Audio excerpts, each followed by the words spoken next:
Hey guys, welcome back our YouTube channel SSC logic. This is Arun Rajput. जैसा कि मैंने इसके पहले आपको पेडागोजी में कुछ चीज़ें बताई हैं, कुछ क्वेश्चन कराए हुए थे, उसी सीक्वेंस में हम आगे बढ़ेंगे क्योंकि पेडागोजी जो है बहुत ही इंपॉर्टेंट पेडागोजी होती है सीटेट के लिए। और सीटेट के एग्ज़ाम में भी होने वाला है, जब भी होगा उसकी डेट शायद फाइनल हो जाए तब मैं हम क्लियर बता देंगे आपको, जो भी उसकी डेट होगी और उसके बारे में जो भी होगा वो सब बता दिया जाएगा आपको। ठीक है, तो आज हम पेडागोजी के बारे में पढ़ते हैं, पेडागोजी में भी, और उसी सीक्वेंस में हम आगे बढ़ेंगे जो है साइकोलॉजी पेडागोजी पर। ठीक है, चलिए देखते हैं। कुछ क्वेश्चन हमारे सामने हैं, ये कुछ क्वेश्चन दिए हुए हैं, इन क्वेश्चन को सॉल्व करने की कोशिश करते हैं। थोड़ा अपना दिमाग लगाइए जिससे कि हम अच्छे से अच्छा कर सकें। और जो हमारे क्वेश्चन हैं इन्हीं पर बेस्ड क्वेश्चन आते हैं। अगर आप ये इतना सॉल्व करने की क्षमता रखते, इतना आप फ्रिक्वेंसी रखते हैं अपने अंदर कि इनको आप टिक कर सकें, तो आप आसानी से ही टिक कर सकते हैं। चलिए पहला क्वेश्चन देखते हैं कि एक बच्चा खिड़की के सामने से एक कौवे को उड़ता हुआ देखता है और कहता है एक पक्षी। इससे बच्चे के विचार के बारे में क्या पता चलता है? तो पहला ऑप्शन क्या है? बच्चे की स्मृति पहले से भंडारित होती है, बच्चे में पक्षी का प्रत्यय विकसित हो चुका है, बच्चे में अपने अनुभव बताने के लिए भाषा के कुछ उपकरण विकास कर लिया है ना। तो और इसके ऑप्शन दिए हुए हैं। ए ऑप्शन क्या है? एक और दो है। बी ऑप्शन क्या है? दो और तीन। C option 1 2 3 and D option केवल 2। इसमें थोड़ा दिमाग लगाइए, क्या होना चाहिए? थोड़ा कोशिश कोशिश कीजिए, अपने आप से कोशिश कीजिए कि हम भी थोड़ा इसका ऑप्शन चेक करें कि किस तरीके से हैं। अगर आप इसको पकड़ सकते हैं जितनी जल्दी से, उतनी जल्दी आपको और अच्छी पेडागोजी आएगी। हम इसलिए प्रैक्टिस सेट करा रहे हैं, अब ये प्रैक्टिस सेट है ताकि आपको जल्दी से आ जाए। इसी पर बेस्ड क्वेश्चन आते हैं, इसके बाहर क्वेश्चन नहीं आते हैं। इसी पर बेस्ड आएगा, बदल दिया जाएगा, है ना। चलिए अब आप लोगों ने लगा लिया होगा, मैं बताता हूँ क्या होना चाहिए। क्वेश्चन ये कहता है कि एक बच्चा खिड़की के सामने बैठा हुआ एक कौवे को उड़ता हुआ दिखता है। अगर आप सपोज कीजिए कि आप अपने आप को खुद, यहाँ क्वेश्चन में आप अपने आप को खुद रखिएगा, अपने आप से डिफाइन कीजिएगा कि हाँ मैं एक बच्चा हूँ, मैं खिड़की के सामने बैठा हुआ हूँ और मुझे एक पक्षी सामने से उड़ता हुआ दिखता है, तो मेरे अंदर क्या प्रवृत्ति है। अगर मैंने वो चीज़ कभी देखी नहीं है ना, तो मैं बता नहीं पाऊंगा क्योंकि मैं बच्चा हूं। मैं बता नहीं पाऊंगा क्योंकि वो क्या है। अगर मैंने देखी है वो चीज तो मैं बता दूंगा कि हाँ भाई ये पक्षी उड़ रहा है, ये चिड़िया, ये कौवा है, ये कोयल है, जो भी है एक्स्ट्रा ये सब चीज होती है ना। तो उसी हिसाब से हमको चलना होता है। तो अपने आप तो यहाँ क्या है? पहला ऑप्शन, बच्चे की स्मृतियां पहले से भंडारित होती हैं क्या? तो ये बिल्कुल गलत होता है। बच्चा कभी कोई भी बच्चा जन्म लेता है तो वो पेट से सीख कर कभी नहीं आता है, तो यह गलत हो जाएगा। बच्चे की स्मृतियां जो है वो पहले से भंडारित नहीं होती हैं। और इसके बाद क्या है? बच्चे में पक्षी का प्रत्यय विकसित हो चुका है। हाँ ये हो सकता है क्योंकि बच्चे में क्या है, जो पक्षी का प्रत्यय है, यानी उसने पक्षी को पहले देखा है, इसलिए वो कहता है कि ये पक्षी है। तो इसका आंसर क्या रहेगा? यह बच्चे में पक्षी का प्रत्यय विकसित हो चुका है। इसके बाद तीसरा ऑप्शन क्या रहेगा? बच्चे में अपने अनुभव बताने के लिए भाषा के कुछ उपकरण का विकास कर लिया है। बच्चे में अपने अनुभव बताने के लिए, यानी बच्चे ने अपने अनुभव बताने के लिए भाषा के कुछ विकास का, यानी कुछ उपकरण का विकास कर लिया है। कुछ उपकरण मतलब क्या है कि उसने अपने आप से कुछ चीजें विकसित कर ली हैं। तो ऐसा नहीं होता है कि वो विकसित सेल्फ से नहीं कर पाता, जब सामने देखता है। भाई अगर हमने कभी किसी चीज को देखा नहीं है तो हम विकसित नहीं कर पाएंगे कि ये वो है, या गैस नहीं कर पाएंगे कि कोई भी चीज है ना। तो ये सब चीजें होती हैं। तो आगे बढ़ते हैं। तो ये क्या होगा? ये भी गलत हो जाएगा मेरा। तो आंसर क्या रहेगा हमारे पास? आंसर रहेगा 2। अब कौन सा ऑप्शन है? Option A, option B, option C, option D, यानी यह आंसर क्या है? केवल 2। ठीक है, तो यानी दूसरा वाला जो है हमारा ऑप्शन सही रहेगा, मतलब जो दूसरा वाला वक्तव्य दिया है, वाक्य दिया है, वो सही है। नेक्स्ट क्वेश्चन चलते हैं नंबर 2 पर। कोई शिक्षिका अपने विद्यार्थियों को क्या कहे कि उन्हें भीतरी प्रेरणा के साथ कार्य करने के लिए प्रोत्साहित कर सके, है ना। तो कोई शिक्षिका है, इसमें क्या है? चलो इसे इस ऑप्शन ए है, चलो इसे उसके करने से पहले समाप्त कर लो। बी क्या है? तुम इसके जैसे क्यों नहीं बन सकते, देखो उसने इसे एकदम ठीक कर लिया। सी क्या है? काम जल्दी पूरा करो तो तुम्हें एक टॉफी मिलेगी। डी क्या है? इसे करने की कोशिश करो, तुम सीख जाओगे। इसमें जरा गैस कीजिए क्या होगा इसका ऑप्शन। गैस करते रहिए ताकि आपके थोड़ा ब्रेन चलता रहे। जिससे ब्रेन चलेगा तो आपको आसानी होगी कि भाई हाँ इससे हो सकता है कुछ, है ना। गैस कीजिए, जितना गैस करेंगे, यहाँ गलतियां हो सकती हैं चलेगा, लेकिन एग्जाम में गलतियां नहीं होनी चाहिए। आप गैस करते जाइए, अपना दिमाग लगाते चलिए, तो आपकी आसानी से क्या होगी कि बहुत जल्दी कवर होगा ये सब पेडागोजी वगैरह। और इसके साथ साथ मैं जो और अदर सब्जेक्ट है उनकी भी पेडागोजी जो है बनाऊंगा, उसके उस पर भी आपसे चर्चा होगी, सब सारी बातें होंगी जो है। और हम कोशिश कर रहे हैं कि ज़्यादा से ज़्यादा बच्चे हमसे जुड़ें, और हम कोशिश कर रहे हैं कि हम और मेरी टीम कोशिश कर रहे हैं कि लाइव भी हम जल्दी से टेलीकास्ट करेंगे अपना, ताकि आप हमसे जुड़ सकें जल्दी से जल्दी। जो भी सजेशन हो हम आपको तुरंत दे सकें और आप तुरंत हमसे अपना जो भी प्रॉब्लम है वो कंसल्ट कर सकें। ठीक है ना, चलिए देखते हैं। कोई शिक्षिका अपने विद्यार्थियों को क्या कहे कि उन्हें भीतरी प्रेरणा के साथ कार्य करने के लिए प्रोत्साहित कर सके। कोई शिक्षिका है, एक शिक्षिका जो है वो अपने स्टूडेंट से, सपोज कीजिए कि हम एक शिक्षक हैं, है ना, हम अपने स्टूडेंट से क्या कहें कि भाई वो एक अपने भीतरी प्रेरणा के साथ अपना काम जो है भीतरी प्रेरणा के साथ आंतरिक रूप से अपना कार्य करने के लिए हतोत्साहित हो सके, यानी अपना कार्य कर सके। हमने उसको कोई वर्क दिया है, कोई एक क्वेश्चन दिया है, तो वो अपने क्वेश्चन को कर सके। ऑप्शन क्या है, चलो इसे इसके उसके करने से पहले समाप्त कर लें। अगर ऐसा हम बोलेंगे उससे, तो उसके अंदर वो भीतरी प्रेरणा नहीं आएगी जो हम चाहते हैं, जो उसको क्वेश्चन को करने के लिए जरूरी है। तो ये ऑप्शन मेरा गलत हो जाएगा। इसके बाद क्या है, तुम उसके जैसे क्यों नहीं बन सकते हो, देखो उसने इसे एकदम ठीक कर लिया। अगर हम उससे यह कहेंगे तुम इसके जैसे क्यों नहीं बन सकते हो, देखो उसने एकदम ठीक कर लिया, तो वो क्या होगा, वो नर्वस हो जाएगा, उस टीचर से क्या है, घृणा करने लगेगा कि भाई ये टीचर है, जो होशियार बच्चे होते हैं सिर्फ उन्हीं के लिए उन्हीं की तरफ सपोर्ट करते हैं, और मेरी तरफ नहीं देखते हैं, नहीं ध्यान देते हैं। तो ये भी ऑप्शन मेरा क्या हो जाएगा, ये भी ऑप्शन मेरा क्या होगा, पूरा गलत हो जाएगा। सी क्या है, काम जल्दी पूरा करो तो तुम्हें एक टॉफी मिलेगी। अगर हम उसे इनाम का लालच देंगे तो वो कार्य तो पूरा कर लेगा, लेकिन आंतरिक प्रेरणा के साथ कार्य पूरा नहीं कर सकता है। तो ये भी ऑप्शन क्या हो जाएगा, मेरा गलत हो जाएगा। लास्ट ऑप्शन क्या बचा है, इसे करने की कोशिश करो तुम सीख जाओगे। हाँ, ये ऑप्शन बिल्कुल सही रहेगा, क्योंकि अगर हम किसी को प्रेरणा दें, हम कहें अगर कोई बार बार एग्जाम देता है और फेल होता है, तो उसको हतोत्साहित नर्वस हो जाता है वो, कि भाई हम नहीं कर सकते। लेकिन हम उसके आंतरिक प्रेरणा दें, हाँ यार तुम कर सकते हो, क्यों नहीं, कि हमारे साथ पढ़ने वाले इतने वीक थे, उन्होंने आज जॉब पा ली है, तो भाई तुम क्यों नहीं पा सकते, तुम तो उनसे अच्छे हो, बेहतर हो। तो वो फिर से लगन से साथ करेगा और करने की कोशिश भी करेगा, तो हो सकता है उसका सिलेक्शन भी हो जाए और वो आगे भी बढ़ जाए, है ना। तो ये सब बातें होती हैं। तो इसका ऑप्शन क्या रहेगा, डी। चलिए इसके बाद नेक्स्ट क्वेश्चन देखते हैं। कोई शिक्षिका अपने विद्यार्थियों को अध्ययन करने हेतु आंतरिक रूप से उत्प्रेरित करने के लिए कैसे प्रोत्साहित कर सकती है। थोड़ा क्वेश्चन को समझने की कोशिश किया करिए।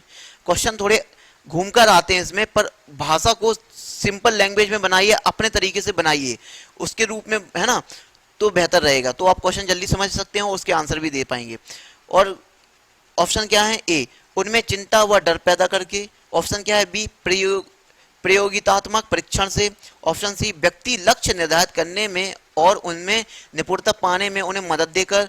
डी क्या है, साफ दिखाई देने वाले इनाम देकर, जैसे टॉफी। इसको गेस कीजिएगा क्या रहेगा इसका आंसर।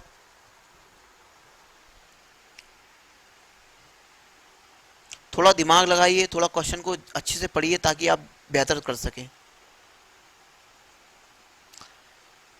चलिए अब मैं इसका आंसर बताता हूं।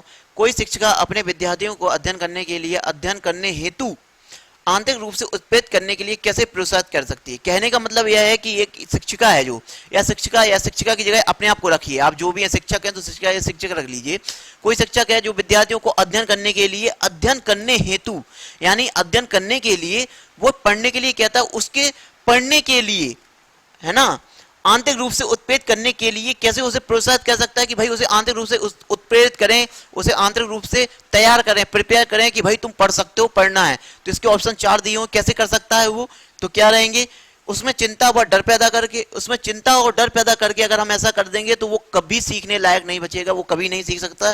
तो ये ऑप्शन तो हो ही नहीं सकता हमारा, है ना। तो क्या है, इससे वो भयभीत हो जाएगा और उसका मन नहीं लगेगा, वो उस चीज से हट जाएगा। इसके बाद क्या है, प्रतियोगितात्मक परीक्षण से, यानी प्रायोगिक जो परीक्षण होते हैं उनके रूप में करके, अगर उसको हम प्रायोगिक परीक्षण करेंगे, उसके आंतरिक रूप में करेंगे, तो वो नहीं सीख पाएगा। क्योंकि प्रतियोगिता में क्या होता है, नंबर डिस्ट्रीब्यूट होते हैं कि पहले आप हैं, दूसरे नंबर पर आप हैं, तीसरे नंबर पर आप हैं, तो वो इसमें भी नर्वस हो जाएगा। वो कहेगा कि भाई अगर हमें नहीं आएगा तो हम लास्ट हो जाएंगे। तो वो इस तरीके से वो क्या करेगा, वो उसमें बिल्कुल इंटरेस्ट नहीं जगाएगा और नहीं करेगा। तो ये भी ऑप्शन हमारा क्या हो जाएगा, बी गलत हो जाएगा। इसके बाद सी, व्यक्तिगत लक्ष्य निर्धारित करने और उनमें निपुणता पाने में उन्हें मदद देकर।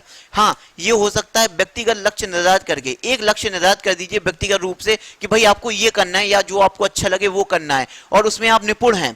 व्यक्तिगत लक्ष्य निर्धारित करने और उनमें निपुणता पाने में उन्हें मदद देकर, यानी आप जिसमें निपुण हैं, एक लक्ष्य उसका निर्धारित कर दीजिए, उसमें उसको निपुण बनाइए। यानी कि कहने के लिए कि उसको प्रिपेयर कीजिए, तैयार कीजिए उसके लिए, तो वो जल्दी सीखने की कोशिश करेगा, अध्ययन करने के लिए तैयार हो जाएगा। तो ये ऑप्शन मेरा इसका क्या रहेगा, सी रहेगा, ऑप्शन सी।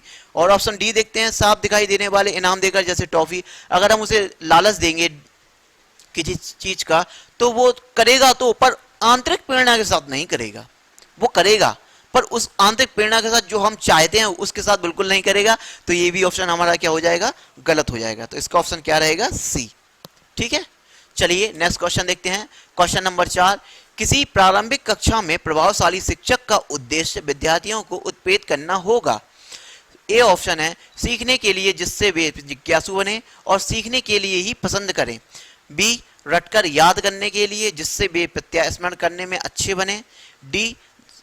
सी दंडात्मक उपायों का प्रयोग करके जिससे वे शिक्षक का सम्मान करें। डी ऐसे काम करने के लिए जिससे परीक्षा प्रारंभ के अंत में वे उन्हें अच्छे अंक पा सकें। गैस कीजिए क्या ऑप्शन होगा, फिर मैं बताता हूं।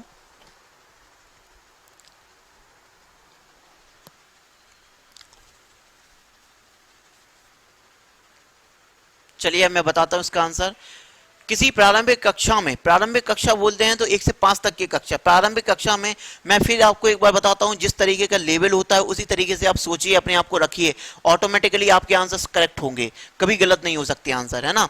तो क्या है, अगर इसमें क्या है 15 क्वेश्चन 30 क्वेश्चन आते हैं पेडागोजी के, तो आप कम से कम 28 मतलब 25 से 30 के बीच में क्वेश्चन आराम से कर ले जाएंगे, जब आप उसको उस तरीके से सोचेंगे तो, है ना, और गलत भी नहीं होंगे। आपके जो बता रहा हूं कि मिनिमम तो हो ही जाएंगे इतने, तो आपको ये क्या है, आपका एक पॉजिटिव मार्किंग है ना, पॉजिटिविटी है। तो इसके बाद क्या होगा, किसी प्रारंभिक कक्षा में प्रभावशाली शिक्षक का उद्देश्य, तो प्रारंभिक कक्षा क्या होती है 1 से 5 तक में प्रभावशाली शिक्षक, एक प्रभावशाली शिक्षक है जो बहुत ही प्रभाव छोड़ता है बच्चों पर, उसका उद्देश्य विद्यार्थियों को उत्प्रेरित करना होगा। किस तरह उत्प्रेरित करना होगा कि बच्चे उसकी तरफ उत्प्रेरित हो जाएं या वो जो काम कहे वह बच्चे करना सीखें। पहला ऑप्शन क्या है, ए सीखने के लिए जिससे वे जिज्ञासु बने और सीखने के लिए ही पसंद करें। हाँ, अगर कोई एक प्रभावशाली शिक्षक है तो वो बच्चों की पहली जिज्ञासा चेक करेगा कि बच्चे किस में चीज में जिज्ञासु है, जिसमें जिज्ञासु हैं उसी को वो करने के लिए, सीखने के लिए पसंद कर सकते हैं, तो वही कार्य करना पड़ेगा। तो इसका ऑप्शन क्या रहेगा, ए रहेगा। इसका ऑप्शन हमारे पास क्या रहेगा, ए। तो ये ऑप्शन बिल्कुल सही है। इसके बाद क्या है, ऑप्शन बी रटकर याद करने के लिए जिससे वे प्रत्यास्मरण में अच्छे बने, रटकर याद करने के लिए जिससे वे प्रत्यास्मरण में अच्छे बने। तो रटकर याद करने से वो प्रत्यास्मरण में तो अच्छे बन जाएंगे, पर वो क्या है, आंतरिक रूप से जो हम चाहते हैं, प्रभावशाली शिक्षक जो चाहता है कि वही आंतरिक रूप से वो सीख सके, तो वो नहीं हो पाएगा। तो ये भी गलत हो जाएगा। रटकर तो बिल्कुल नहीं होता है, ये बिल्कुल गलत हो जाएगा। डी, इसके बाद सी क्या रहेगा, दंडात्मक उपायों का प्रयोग करके जिससे वे शिक्षक का सम्मान करें। अगर हम दंडात्मक उपाय का प्रयोग करते हैं 1 से 5 तक की कक्षा में, तो बच्चे क्या होते हैं, भयभीत हो जाते हैं, जिससे वो शिक्षक से बिल्कुल भी अटैच नहीं हो सकते। अगर शिक्षक से अटैच नहीं होंगे तो वो क्या है, सीख बिल्कुल नहीं पाएंगे और शिक्षक को अपनी जो बातें हैं वो कभी शेयर नहीं कर सकते, इसलिए ये तो ऑप्शन बिल्कुल गलत रहेगा, ये भी ऑप्शन नहीं रहेगा। डी ऐसे काम करने के लिए जिससे परीक्षा प्रारंभ के अंत में भी अच्छे अंक पा सकें। ऐसे काम करने के लिए जिससे परीक्षा प्रारंभ के अंत में वे अच्छे अंक पा सकें, या बच्चों को इस तरह तैयार कीजिए कि जिससे वो परीक्षा के अंत में अच्छे अंक पा लें और बस कुछ सीखें ना, सिर्फ रटकर ही याद कर लें, वही रटने का प्रोसेस है इसमें, तो वो नहीं हो सकता, वो भी गलत हो जाएगा। तो ये भी हमारा गलत रहेगा। इसका ऑप्शन क्या रहेगा, ऑप्शन ए बिल्कुल सटीक ऑप्शन है। हमें सभी ऑप्शन ऐसे लगते हैं सारे सही हैं, पर ऑप्शन जो बेहतर ऑप्शन होना चाहिए वो आप अपने आप को रखिए ना, उस जगह जरूर रखेंगे तो जरूर आ जाएगा आपको समझ में, है ना। चलिए आगे बढ़ते हैं। निम्नलिखित में से कौन सा उदाहरण प्रभावशाली विद्यालय की प्रथा का है। प्रभावशाली विद्यालय किस प्रकार का होता है, तो प्रभावशाली विद्यालय, उसमें ऑप्शन दिए निरंतर तुलनात्मक मूल्यांकन से, बी शारीरिक दंडात्मक से, सी व्यक्ति सापेक्ष अधिगम से, डी प्रतियोगितात्मक कक्षा से। इसको चूज कीजिए, ऑप्शन क्या ऑप्शन रहेगा, समझिए जरा इसको क्या रहेगा, फिर मैं बताता हूं, समझते रहिए, थोड़ा गैस करते रहिए, दिमाग चलाते रहिए, अपने आप ही आपको आएगा। चलिए देखते हैं। निम्नलिखित में से कौन सा उदाहरण प्रभावशाली विद्यालय की प्रथा का है? प्रभावशाली विद्यालय कैसा होता है, किस तरीके का प्रभावशाली विद्यालय होना चाहिए? हम सोचते हैं कि भाई ये विद्यालय बहुत अच्छा है, यहाँ पर क्या है, बच्चों को बहुत अच्छी शिक्षा दी जाती है, उन पर ध्यान दिया जाता है। प्रभावशाली विद्यालय, मैंने आपको खुद आंसर बता दिया इन दोनों लाइन में, है ना। तो क्या है, निरंतर तुलनात्मक मूल्यांकन से, क्या निरंतर तुलनात्मक मूल्यांकन से एक प्रभावशाली विद्यालय बन जाएगा? हम निरंतर मूल्यांकन कर रहे हैं, देखो ऑप्शन लग रहा है कि हाँ होना चाहिए, लेकिन ऑप्शन सारे पढ़िए। निरंतर मूल्यांकन कर रहे हैं, क्या इससे हो पाएगा? निरंतर मूल्यांकन करने से शायद हो भी सकता है। चलिए आगे देखते हैं ऑप्शन। शारीरिक दंड से, ये तो बिल्कुल नहीं होगा, है ना। क्यों, सारे अगर दंड देंगे हम उनको तो बच्चे बिल्कुल भी नहीं सीख पाएंगे, और एक प्रभावशाली विद्यालय की बिल्कुल भी ये प्रथा नहीं है, तो ये भी नहीं होगा। अब इसके बाद सी क्या है, व्यक्ति सापेक्ष अधिगम से। व्यक्ति सापेक्ष अधिगम का मतलब क्या होता है कि एक एक व्यक्ति को उसकी ध्यान देना, एक एक व्यक्ति की ओर ध्यान देना, यानी एक एक स्टूडेंट जो है उसकी तरफ ध्यान देना, तभी एक प्रभावशाली विद्यालय हो सकता है। ये भी हो सकता है, ऑप्शन हो सकता है। इसके बाद डी क्या होगा, प्रतियोगितात्मक कक्षा में, यानी कक्षा में क्या है, प्रतियोगिता कराएंगे, प्रतियोगिता कराएंगे जिससे बच्चे उत्साहित होंगे, और इससे क्या होगा, प्रभावशाली विद्यालय हो पाएगा। तो ये भी नहीं हो सकता, क्योंकि प्रतियोगिता कराने से बच्चे प्रभावशाली विद्यालय, मतलब प्रभावशाली विद्यालय की प्रथा नहीं है ये बिल्कुल भी। अब हमारे पास ए और सी ऑप्शन दो दिए हुए हैं, अब इनमें से या तो निरंतर तुलनात्मक मूल्यांकन करना होता है या व्यक्ति सापेक्ष अधिगम। अब पहला देखिए, निरंतर तुलनात्मक मूल्यांकन, तुलनात्मक मूल्यांकन करेंगे हम अगर, तो बच्चे क्या होंगे, वो एक प्रभावशाली विद्यालय की बिल्कुल भी प्रथा नहीं है, यानी प्रभावशाली विद्यालय का बिल्कुल भी मोटिवेशन नहीं है कि बच्चे निरंतर एक तुलनात्मक मूल्यांकन किया जा रहा है कि भाई पहला ये है, दूसरा ये, तीसरा ये, बिल्कुल नहीं। तो ये हमारा बिल्कुल गलत हो जाएगा। इसके बाद, है ना, तो इसके बाद देखें व्यक्ति सापेक्ष अधिगम। हाँ, एक प्रभावशाली विद्यालय के लिए एक एक स्टूडेंट की तरफ ध्यान देना, हम कहते हैं कि भाई वो विद्यालय बहुत अच्छा है। क्यों? क्योंकि वहाँ पर हमारे बच्चों को बिल्कुल बहुत अच्छे से गाइड किया जाता है, बहुत अच्छे से पढ़ाया जाता है ना, और बहुत अच्छे से क्या किया जाता है, उन पर ध्यान दिया जाता है। तो व्यक्ति सापेक्ष अधिगम क्या होता है, बच्चों पर ध्यान देना। तो इसका आंसर क्या रहेगा, सी, व्यक्ति सापेक्ष अधिगम। इसके बाद चलिए क्वेश्चन नंबर 6 है, विकास का सिरा पदाभिमुख, बहुत ही इंपॉर्टेंट क्वेश्चन है, वेरी मोस्ट इंपॉर्टेंट क्वेश्चन है, 1 करोड़% इंपॉर्टेंट क्वेश्चन है ये। विकास का सिरा पदाभिमुख दिशा सिद्धांत व्याख्या करता है कि विकास इस प्रकार आगे बढ़ता है, ए सामान्य से विशिष्ट कार्यों की ओर, बी भिन्न से एकीकृत कार्यों की ओर, सी सिर से पैर की ओर, डी ग्रामीण से शहरी क्षेत्रों की ओर। इसको गैस कीजिएगा क्या रहेगा इसका ऑप्शन।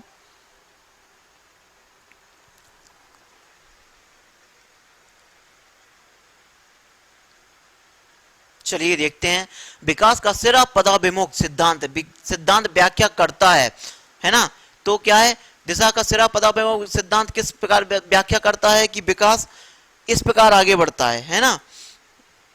तो पहला ऑप्शन क्या है, यहां से देखिए सिरा पदाभिमुख, यहीं से हमारा क्वेश्चन जो है वो आंसर क्लियर हो जाता है। सिरा पदाभिमुख यानी सिर से पैर की ओर वाला सिद्धांत है, सीधी बात है, सिर से पैर की ओर वाला सिद्धांत है।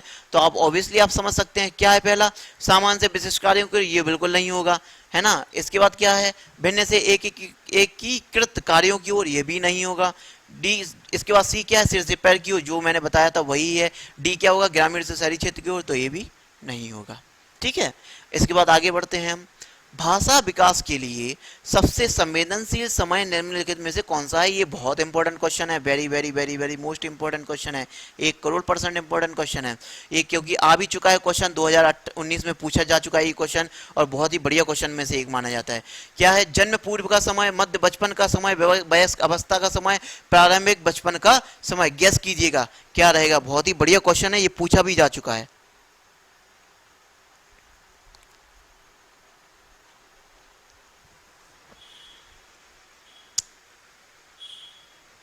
चलिए अब मैं इसको बताता हूँ, थोड़ा दिमाग लगाकर पढ़िए क्वेश्चन को, तब आपको जल्दी समझ में आएगा, है ना। क्या है, भाषा विकास के लिए सबसे संवेदन समय जो होता है वो क्या होना चाहिए? भाषा विकास के लिए एक संवेदन समय निर्धारित किया गया है। जब बच्चे छोटे रहते हैं तो उनमें भाषा का विकास हम किसी भी तरीके से कर सकते हैं। बच्चा जन्म लेता है, यानी बच्चे ने जन्म लिया और उसके बाद धीरे धीरे अगर हम उसमें जैसे जैसे चाहे माहौल, जिस माहौल में वो है बच्चा रहेगा, उसी तरीके की भाषा सीख जाता है। आपने कभी देखा होगा कि बच्चे कुछ अच्छे होते हैं, कुछ बुरे होते हैं, कुछ मतलब एब्यूजेस यानी गाली गलौज करते हैं, तो वो उस माहौल में रहते हैं। कुछ अच्छे सभ्य बच्चे भी होते हैं, तो वो सभ्य माहौल में रहे, इसलिए उनमें वातावरण सभ्य का पड़ता है, तो है ना। तो यहाँ पर क्या होगा, जन्म पूर्व का समय, क्या जन्म के पूर्व का समय हो सकता है? ये तो बिल्कुल नहीं हो सकता, क्योंकि बच्चे ने जब जन्म ही नहीं लिया है तो उस पर भाषा का प्रभाव क्या पड़ेगा, तो ये भी नहीं होगा। मध्य बचपन का समय क्या होता है, जो मध्य बचपन होती है ना, उत्तर अवस्था, उत्तर बाल अवस्था वो होती है, तो उसमें भी बच्चा भाषा सीख कर निकल चुका होता है, तो ये भी बिल्कुल नहीं होगा। वयस्क अवस्था, वयस्क अवस्था जब बच्चा बड़ा हो जाता है, वयस्क हो जाता है, तब तब तो वो बिल्कुल नहीं सीख सकता है, क्योंकि वो तो एक कच्चा घड़ा है ही नहीं, पका हुआ घड़ा है जो उसने सब कुछ सीख लिया है, तो ये भी नहीं हो सकता है। और लास्ट में क्या रहेगा, प्रारंभिक बचपन का समय। हाँ, जो प्रारंभिक बचपन का समय है, जो मैंने बताया कि जन्म के बाद का समय है 0 से 2 वर्ष तक का, जो उसके उसके बाद से, तो प्रारंभिक बचपन क्या कहलाता है, 0 से 2 वर्ष का समय, वही प्रारंभिक बचपन का समय कहलाता है। तो इसमें क्या हो जाएगा, बच्चा सीख सकता है, तो इसका आंसर क्या रहेगा, डी रहेगा। ठीक है, इसको वीडियो पॉज करके आप समझ लीजिए, नोट कर लीजिए जो भी करना है, और थोड़ा समझते चलिए, अपने दिमाग से भी लगाइए क्वेश्चंस को, जल्दी आएंगे। ठीक है, बस आज के लिए इतना ही रहेगा। और अगर आपको वीडियो पसंद आया, लाइक कीजिए, सब्सक्राइब कीजिए, शेयर कीजिए और बेल आइकन को क्लिक कीजिए, ताकि मेरे आप अपडेट्स आपसे मिलते रहें और मैं आपसे जुड़ा रहूँ। अपने दोस्तों से शेयर कीजिए, और जो भी प्रॉब्लम्स है हमारे एसएससी लॉजिक इंस्टाग्राम पर बना हुआ है, उस पर आइए, अरुण मैथमेटिशियन नाम से बना हुआ है। देव सर जी हैं, उनके भी इंस्टाग्राम से जुड़े हुए हैं। और हमारे जो सौरभ सर हैं, वो हमें क्या बोलते हैं, अ, क्या, रीजनिंग वगैरह, हाँ रीजनिंग जो है वो रीजनिंग पढ़ा रहे हैं, वो उनसे भी है। तो आप चैनल पर बने रहिए और अपना ध्यान रखिए अपने घरों में। ठीक है, सेफ रहिए, घर में रहिए। Okay, bye bye, take care.